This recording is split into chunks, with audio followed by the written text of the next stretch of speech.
ओम शांति। साकार मुरली 19 दिसंबर 2020। मीठे बच्चे, तुम्हारा वायदा है कि जब आप आएंगे तो हम वारी जाएंगे। अब बाप आए हैं तुम्हें वायदा याद दिलाने। प्रश्न: किस मुख्य विशेषता के कारण पूज्य सिर्फ देवताओं को ही कह सकते हैं?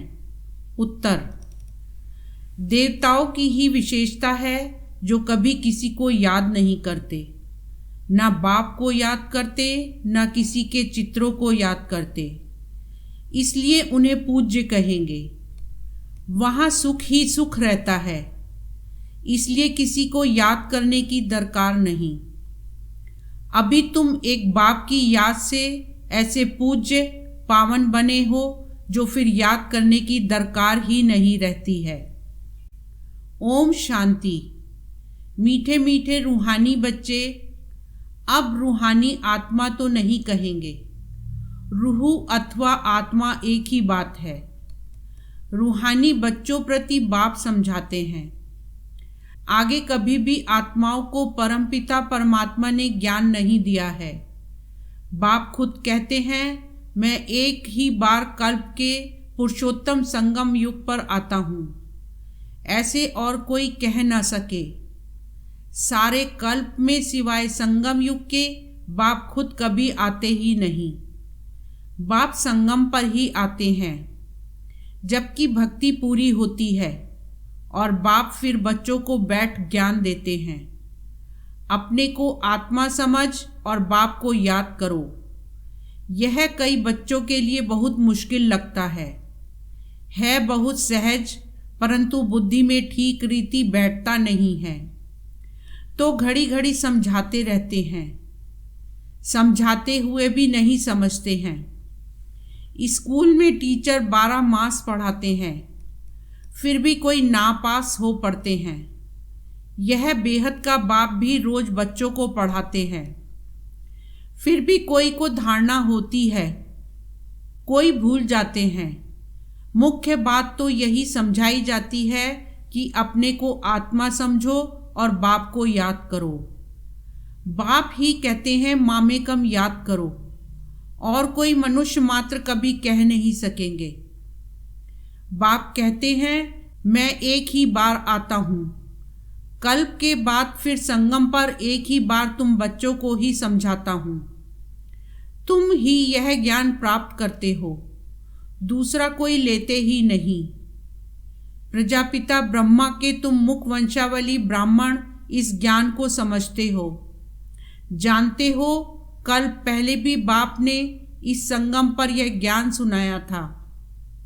तुम ब्राह्मणों का ही पाठ है, इन वर्णों में भी फिरना तो जरूर है, और धर्म वाले इन वर्णों में आते ही नहीं।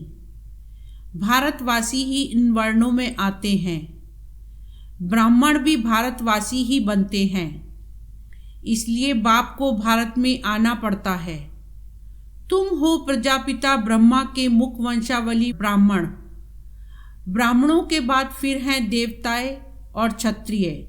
क्षत्रिय कोई बनते नहीं हैं, तुमको तो ब्राह्मण बनाते हैं, फिर तुम देवता बनते हो। वही फिर धीरे धीरे कला कम होती तो उनको क्षत्रिय कहते हैं। क्षत्रिय ऑटोमेटिकली बनना है। बाप तो आकर ब्राह्मण बनाते हैं, फिर ब्राह्मण से देवता, फिर वही क्षत्रिय बनते हैं। तीनों धर्म एक ही बाप अभी स्थापन करते हैं। ऐसे नहीं कि सतयुग त्रेता में फिर आते हैं।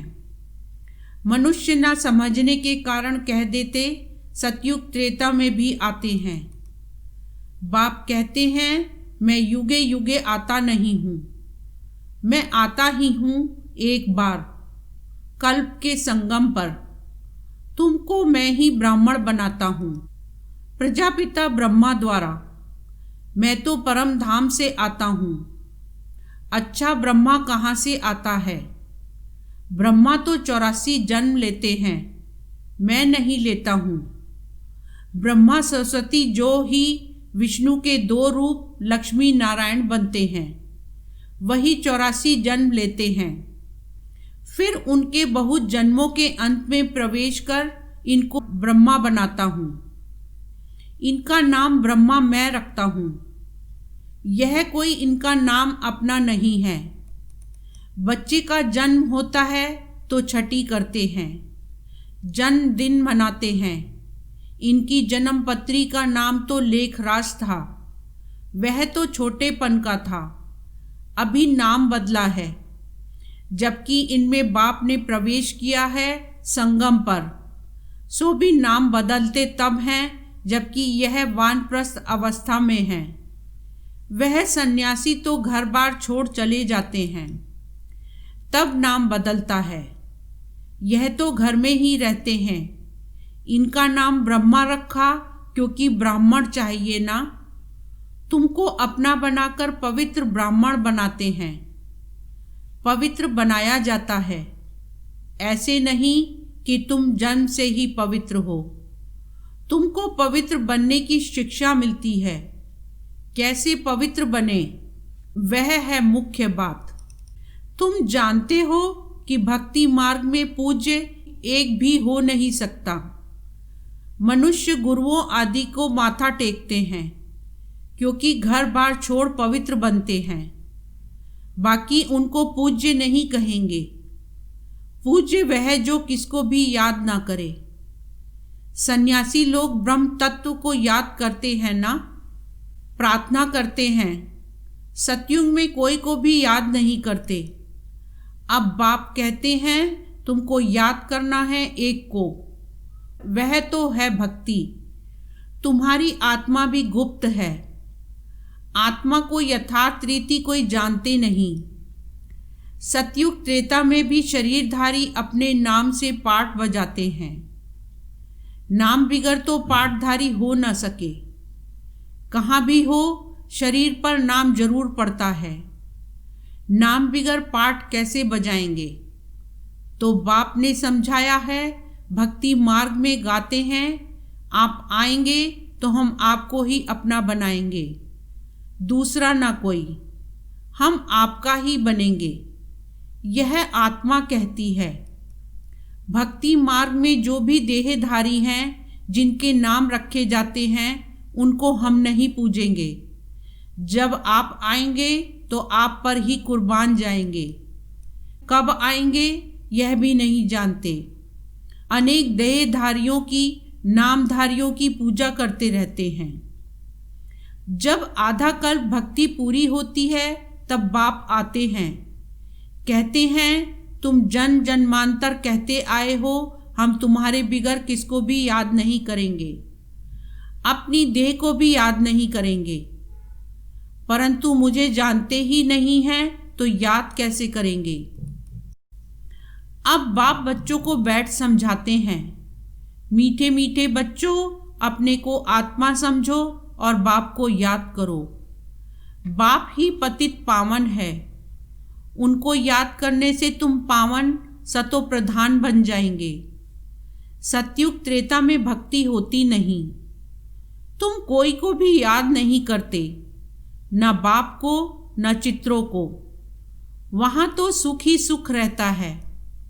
बाप ने समझाया है, जितना तुम नज़दीक आते जाएंगे कर्मातीत अवस्था होती जाएगी। सतयुग में नई दुनिया, नए मकान में खुशी भी बहुत रहती है। फिर 25% पुराना होता है तो जैसे स्वर्ग ही भूल जाता है। तो बाप कहते हैं तुम गाते थे, आपके ही बनेंगे, आपसे ही सुनेंगे। तो जरूर आप परमात्मा को ही कहते हो ना। आत्मा कहती है परमात्मा बाप के लिए। आत्मा सूक्ष्म बिंदी है, उनको देखने के लिए दिव्य दृष्टि चाहिए। आत्मा का ध्यान कर नहीं सकेंगे। हम आत्मा इतनी छोटी बिंदी है, ऐसा समझ याद करना मेहनत है। आत्मा के साक्षात्कार की कोशिश नहीं करते, परमात्मा के लिए कोशिश करते हैं। जिसके लिए सुना है कि वह 1000 सूर्य से तेजोमय है, किसको साक्षात्कार होता है तो कहते हैं बहुत तेजोमय था, क्योंकि वही सुना हुआ है। जिसकी नौधा भक्ति करेंगे देखेंगे भी वही, नहीं तो विश्वास ही ना बैठे। बाप कहते हैं आत्मा को ही नहीं देखा है तो परमात्मा को कैसे देखेंगे। आत्मा को देख ही कैसे सकते, और सबके तो शरीर का चित्र है। नाम है, आत्मा है बिंदी, बहुत छोटी है, उनको कैसे देखें। कोशिश बहुत करते हैं, परंतु इन आँखों से देख न सके। आत्मा को ज्ञान की अव्यक्त आँखें मिलती हैं। अभी तुम जानते हो हम आत्मा कितनी छोटी है। मुझ आत्मा में 84 जन्मों का पाठ नोंधा हुआ है, जो मुझे रिपीट करना है। बाप की श्रीमत मिलती है श्रेष्ठ बनाने के लिए, तो उस पर चलना चाहिए। तुम्हें दैवी गुण धारण करने हैं। खान पान भी रॉयल होना चाहिए, चलन बड़ी रॉयल चाहिए। तुम देवता बनते हो, देवताएं खुद पूज्य हैं। यह कभी किसकी पूजा नहीं करते। यह तो डबल सिरताज है ना। यह कभी किसे पूछते नहीं, तो पूज्य ठहरे ना। सतयुग में किसको पूजने की दरकार ही नहीं। बाकी हाँ, एक दो को रिगार्ड जरूर देंगे। ऐसे नमन करना, इनको रिगार्ड कहा जाता है। ऐसे नहीं, दिल में उनको याद करना है। रिगार्ड तो देना ही है। जैसे प्रेसिडेंट है, सब रिगार्ड रखते हैं, जानते हैं यह बड़े मर्तबे वाला है। नमन थोड़े ही करना है। तो बाप समझाते हैं यह ज्ञान मार्ग बिल्कुल अलग चीज है। इसमें सिर्फ अपने को आत्मा समझना है, जो तुम भूल गए हो। शरीर के नाम को याद कर लिया है, काम तो जरूर नाम से ही करना है। बिगर नाम किसको बुलाएंगे कैसे। भल तुम शरीरधारी बन पाठ बजाते हो, परंतु बुद्धि से शिव बाबा को याद करना है। कृष्ण के भक्त समझते हैं हमको कृष्ण को ही याद करना है। बस जिधर देखता हूँ कृष्ण ही कृष्ण है। हम भी कृष्ण, तुम भी कृष्ण। अरे तुम्हारा नाम अलग, उनका नाम अलग। सब कृष्ण ही कृष्ण कैसे हो सकते। सबका नाम कृष्ण थोड़े ही होता है।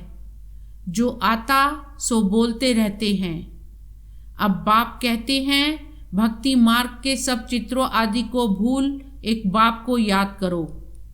चित्रों को तो तुम पतित पावन नहीं कहते। हनुमान आदि पतित पावन थोड़े ही हैं, अनेक चित्र हैं। कोई भी पतित पावन नहीं है। कोई भी देवी आदि के जिसको शरीर है उनको पतित पावन नहीं कहेंगे। 6-8 भुजाओं वाली देवियां आदि बनाते हैं, सब अपनी बुद्धि से। यह है कौन, वह तो जानते नहीं। यह पतित पावन बाप की औलाद मददगार है, यह किसको भी पता नहीं है। तुम्हारा रूप तो यह साधारण ही है। यह शरीर तो विनाश हो जाएंगे। ऐसे नहीं कि तुम्हारे चित्र आदि रहेंगे। यह सब खत्म हो जाएंगे। वास्तव में देवियां तुम हो। नाम भी लिया जाता है, सीता देवी, फलानी देवी। राम देवता नहीं कहेंगे। फलानी देवी व श्रीमती कह देते, वह भी रॉन्ग हो जाता। अब पावन बनने के लिए पुरुषार्थ करना है। तुम कहते भी हो पतित से पावन बनाओ। ऐसे नहीं कहते कि लक्ष्मी नारायण बनाओ। पतित से पावन भी बाप बनाते हैं। नर से नारायण भी वह बनाते हैं। वो लोग पतित पावन निराकार को कहते हैं। और सत्यनारायण की कथा सुनाने वाले फिर और दिखाए हैं। ऐसे तो कहते नहीं बाबा सत्यनारायण की कथा सुनाकर अमर बनाओ, नर से नारायण बनाओ। सिर्फ कहते हैं आकर पावन बनाओ। बाबा ही सत्यनारायण की कथा सुनाकर पावन बनाते हैं। तुम फिर औरों को सत्य कथा सुनाते हो और कोई जान ना सके। तुम ही जानते हो। भल तुम्हारे घर में मित्र संबंधी भाई आदि हैं, परंतु वह भी नहीं समझते। अच्छा, मीठे मीठे सिकीलते बच्चों प्रति माता पिता बाप दादा का याद प्यार और गुड मॉर्निंग। रूहानी बाप की रूहानी बच्चों को नमस्ते। रूहानी बच्चों की रूहानी बाप को नमस्ते। धारणा के लिए मुख्य सार। फर्स्ट पॉइंट, स्वयं को श्रेष्ठ बनाने के लिए बाप की जो श्रीमत मिलती है उस पर चलना है। दैवी गुण धारण करने हैं। खान पान चलन सब रॉयल रखना है। सेकंड पॉइंट, एक दो को याद नहीं करना है, लेकिन रिगार्ड जरूर देना है। पावन बनने का पुरुषार्थ करना और कराना है। वरदान, सर्व खजानों को समय पर यूज कर निरंतर खुशी का अनुभव करने वाले खुश नसीब आत्मा भव। सार, बाप दादा द्वारा ब्राह्मण जन्म होते ही सारे दिन के लिए अनेक श्रेष्ठ खुशी के खजाने प्राप्त होते हैं। इसलिए आपके नाम से ही अब तक अनेक भक्त अल्पकाल की खुशी में आ जाते हैं। आपके जड़ चित्रों को देखकर खुशी में नाचने लगते हैं। ऐसे आप सब खुश नसीब हो। बहुत खजाने मिले हैं, लेकिन सिर्फ समय पर यूज करो। चाबी को सदा सामने रखो, अर्थात सदा स्मृति में रखो, और स्मृति को स्वरूप में लाओ तो निरंतर खुशी का अनुभव होता रहेगा। स्लोगन, बाप की श्रेष्ठ आशाओं का दीपक जगाने वाले ही कुल दीपक हैं। ओम शांति।